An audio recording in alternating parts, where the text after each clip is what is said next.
நம்மளுக்கு ஒன்று போதும், அதனால ஒன்று. நைட் ஆயிடுச்சு, சூப்பரு.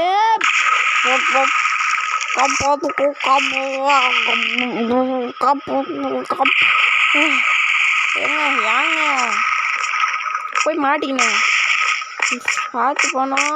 வேணாம் டேய் என்னடா இது 2 தடவை வேணாம். அதனாட்டு நைட் ஆகி இது வேணுமா ஒன்றும் கேட்டால் நைட் ஆனால் உங்களுக்கு ஒன்று முக்கியமான சொல்ல வந்துட்டேன்.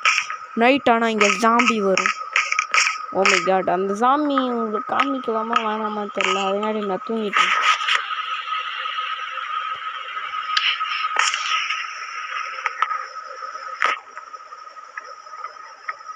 ஸோ அதை பாருங்கள், வெளிச்சம் ஆகிடுச்சு. அங்கே தான் க்ரீப்பர், அதோ அங்கே தெரியாமல் அவன் தான் வெடிக்கொண்டு முடியாசன் காணாமல் போயிட்டான்.